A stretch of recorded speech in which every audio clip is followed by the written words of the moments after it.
Fashion brand collapses, owing millions. Let's have a look.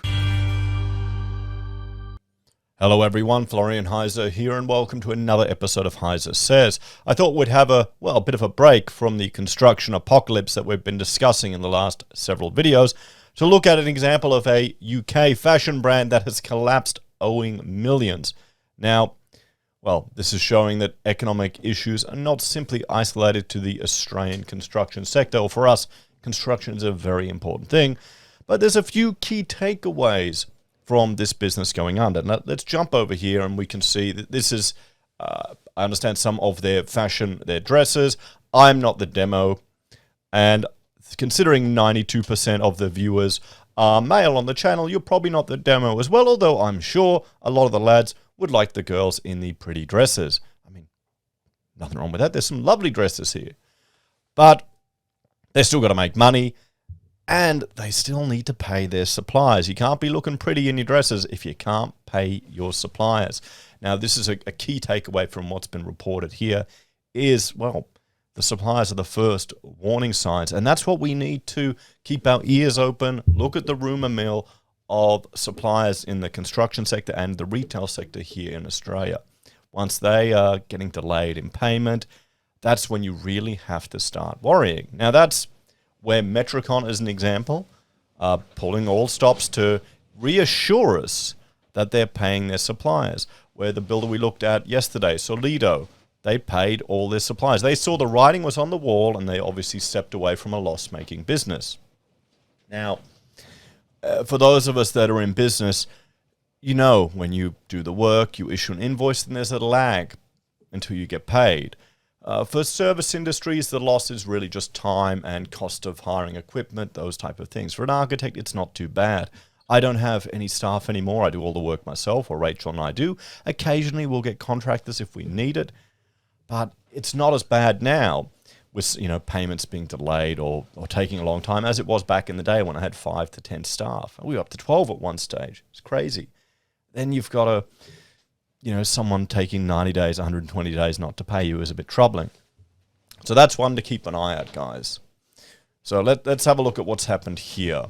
Online fashion brand Missguided collapses, owing millions. Now, as they're online, you'd imagine their costs, they wouldn't have shop fronts, it'd just be labor, and it'd be warehousing, and then just online hosting, which is so incredibly cheap. I mean, completely off topic, the whole, buying meta land, I don't understand it at all. It just seems like complete bullshit when you can get a website for nothing.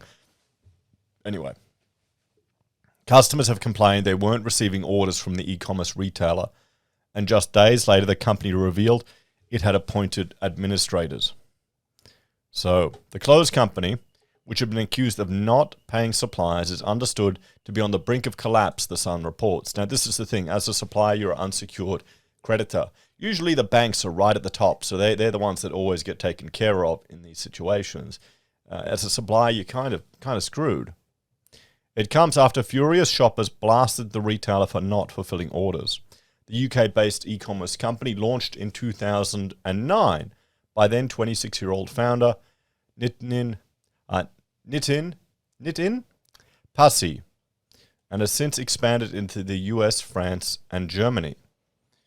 It has also boomed in Australia, with big-name brands like The Iconic and Maya selling its wares.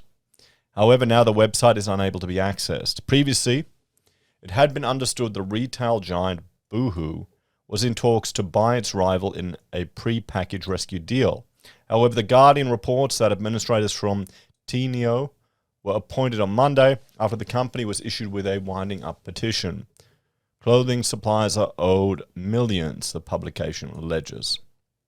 And this will, there you go, this will have a further flow-on effect to these suppliers. Around 140 jobs are at risk, so it's not a small business.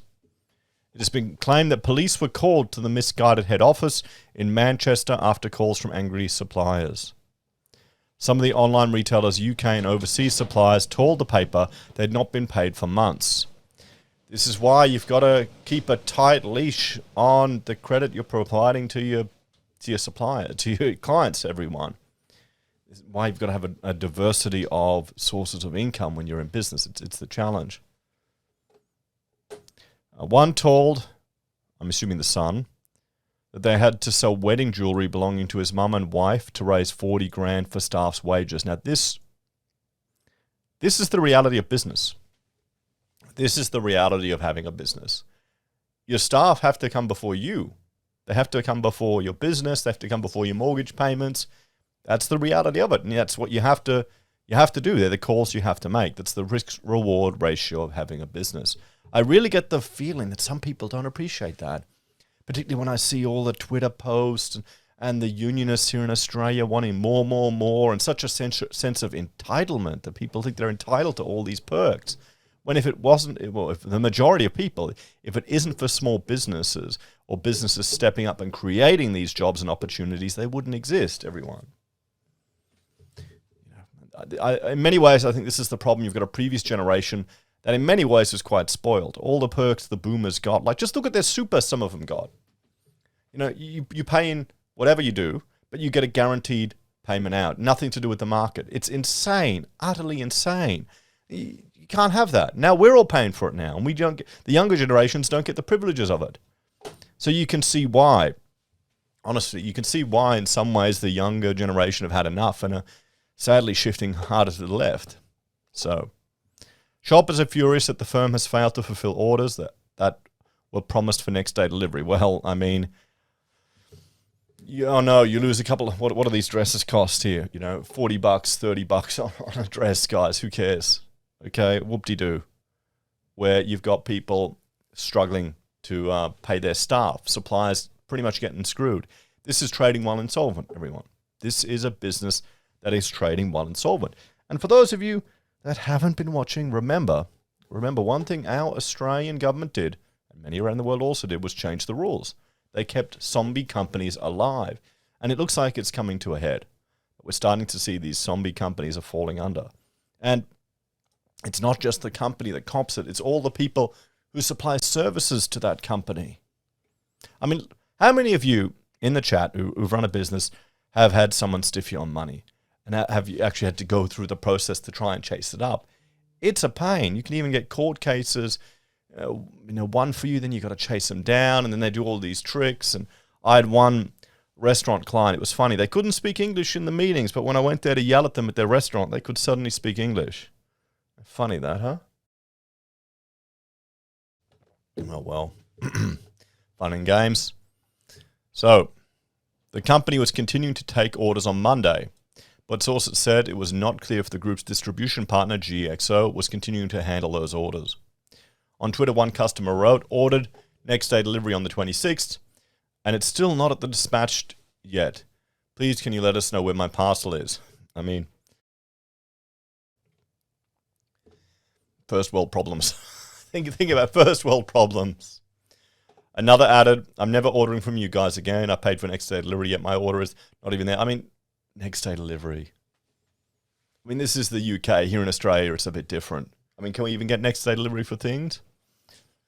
When Missguided replied to the tweet asking the customer to get in touch, she added, I already did. No one seems to know what's going on. Another customer wrote, I've been messaging loads. It's not fair that you're taking orders from people and not even sending them out. People work hard to treat themselves and you're just stealing money off them. And a fourth disgruntled shopper added, been waiting since the 25th for 3 orders. With next day delivery, everyone gets the same reply, order still processing. Not looking good, yet the website is still selling. It's a shocking way to treat customers. So, in May, Missguided told Retail Gazette, Missguided is aware of the action being taken by certain creditors of the company in recent days and is working urgently to address this. A process to identify a buyer with the required resources and platform for the business commenced in April, and we expect to provide an update on progress in the near future. So, there you go, everyone. So let's have a talk about this. Well, there we have it. Another retail business going under, unable to find a buyer, and it's the suppliers who are stung. I'm sure people are disappointed they're not going to get their products. They may get some money back, but I feel sorry for the people that are having to sell their own possessions. just to, well, ensure their staff are paid to keep their business going. This is just a mess. And it's widespread, everyone. Let me know your thoughts, your opinions, and your take on this one. Thank you all for watching. If you enjoy the channel and want to support us, there are a few ways you can. You can join us on YouTube or Patreon. Sign up for our affiliate links at Amazon, eBay, Independent Reserve, or AussieBroadband, or contact us if you need architectural services. So, when's the last time you've done an online purchase, guys? Has it been delayed, or do you still like going to the shops for that actual retail experience? Or are you being sensible with your money now? We'll have to see. Oh, well, it's sad. Another business gone.